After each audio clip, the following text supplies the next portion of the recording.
big believer in unions, support it very much. And I'll tell you why. When my dad, he retired from Labor's Local 463 in Tucson, and 25 years. When I was about 13 and 14, he would take me to the union meetings because the Labor's Local hadn't figured out that they might want to have translators there for a lot of the workers that didn't speak English. So I was the translator.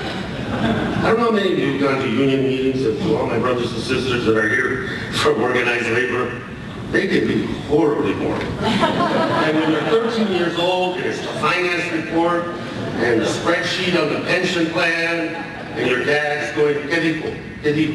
What do you say? And you have to translate this over. I'm 13 years old. I could be getting in trouble somewhere, actually. I'm sitting in this union hall. And so we were driving back. My dad taught me a lesson. And so I'm all frustrated. And I go, Pops, I'm with the union, And I'm speaking more for myself. Why do I have to come? He took it as a question directed at him. Why are you in the union? And I think that's kind of been a guiding principle since he said that. He said to me, Nico, on the job they can work me like a dog. But with the union, they have to treat me like a man. Yeah.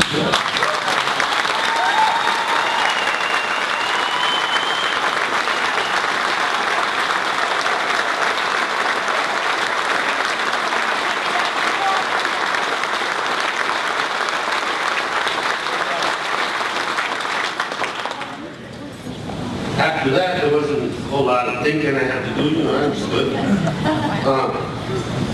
Missouri, Arizona. I envy you. You have statewide officials that I heard from today, powerful, provide a balance to some of the insanity that your legislation will do. Provide a different voice and a different perspective. How fortunate. Arizona, we don't have any statewide Democrats. We're going to get them in 214. We don't have them now. But we have the same level of insanity. Birthers, and people that see visions and make legislation. And we have that. And they're veto-proof and they keep doing crazy stuff. And the reputation of Arizona has been dragged through the mud. Unfortunately, we have a governor that signs this stuff. And, but I think it's changed. This last election showed it. The polling is indicating that Arizona wants immigration reform. They're going to stop this craziness. That they'd like to quit making everything a conflict. That they'd like to talk about jobs, healthcare, and education. And quit having, seances about biblical interpretation. And that we need to do something else for our state. And I think I think sort of just said it the best, that there is an American consensus to solve our problem. That's the consensus. Do we all agree on the solution? No. No, I don't agree with the president. I don't think he should be messing around with Social Security and change CPI. I don't think we should be messing around. But that disagreement is about solutions and content and policy.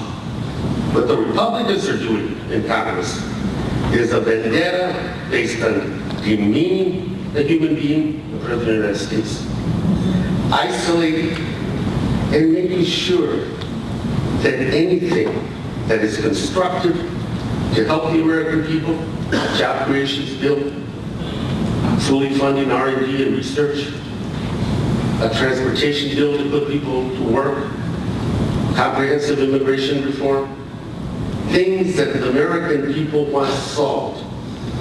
They will talk that every time because it's Barack Obama, no other reason.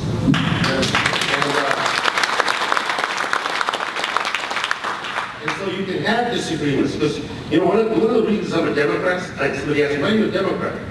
Because I have opinions and I'm allowed to have them.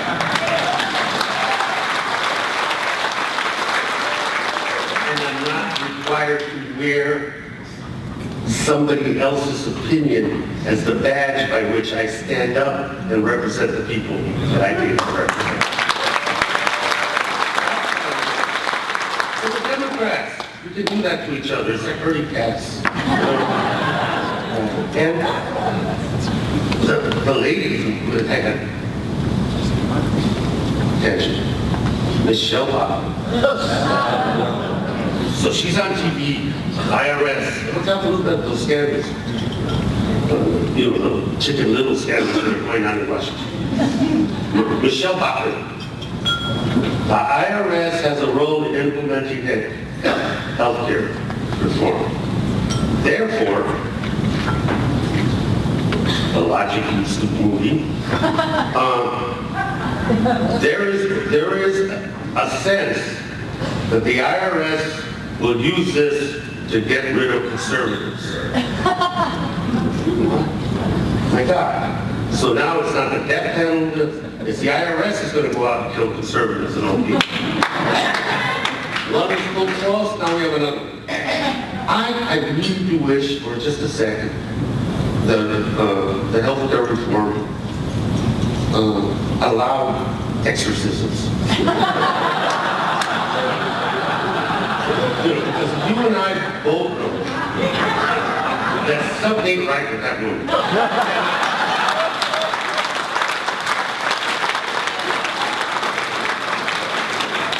Because, Michelle, normal explanations don't apply. There's something deeper, something sinister, I don't know what it is.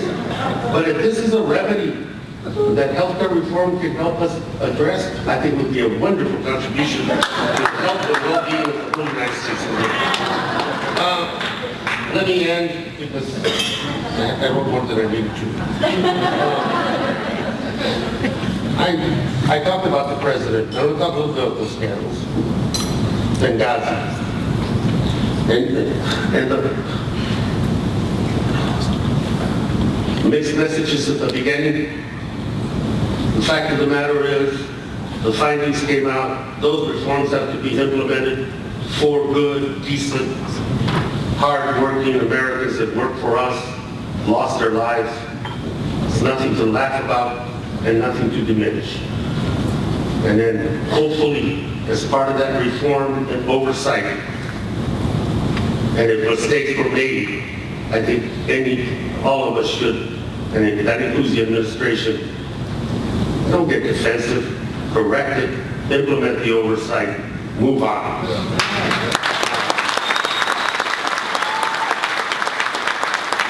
And go to the Republicans in the House of Representatives. Why don't you this year fully fund the security that is needed in every one of us?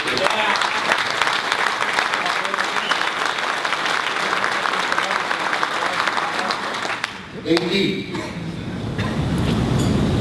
the wiretapping, looking at phone numbers and messages or whatever happened. That was wrong and stupid. And it's a First Amendment issue. And I really believe that us as Democrats and the administration as they're moving forward is to do what should be done. Quick, decisive, oversight, and a full clearance of the issue. Because we can't allow someone to have this chilling idea that this is a rogue government out to spy on the press. And I don't think it's happening. But it's got to be dealt with, and again, clean the plate, move on. And I say that, and to my good friends in the press, on occasion, I think as we defend the First Amendment, which is so important, we need to defend it. To my friends in the press, I think it's equally important to look at the genesis of what's going on with the politics of this nation. Since Citizens United, since the obscene amount of money that has been dominating candidates, where you have a good, moderate, straight-talking Democrat running that by all virtue should be elected, 2 million going to a candidate that wears aluminum foil on his head, and boom, he's now in Congress. I would suggest that the corrupting influence of money that deserves the full investigative arm of the First Amendment through the press needs to be looked at. And it needs to be looked at because it is not a threat to Democrats. It's a threat to the very core of what we are as a country, as a democracy, and why every one of our votes are so important. That's what it is.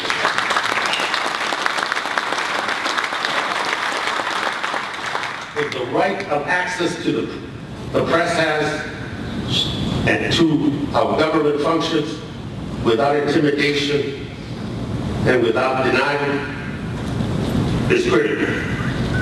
The right of the press to be able to look at how this corrupting influence of outside money is affecting the political life of the democracy should also be an unfeathered look that the American people can talk and decide for themselves what the hell is going on in this country at this point. Let me just end by saying there's a proverb, Native American proverb, and it says, don't go to sleep while your meat's on the fire.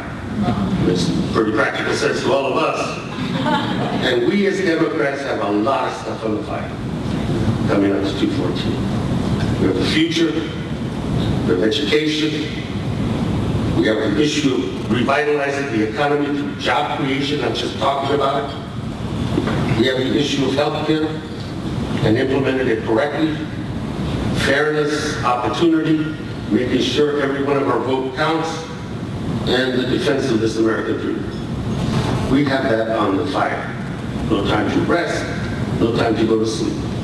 And, you know, Democrats, I think we represent, even in our disagreements, the values of progress and the greater good. Republicans, they're representing right now in this juncture of history, the politics of punishment.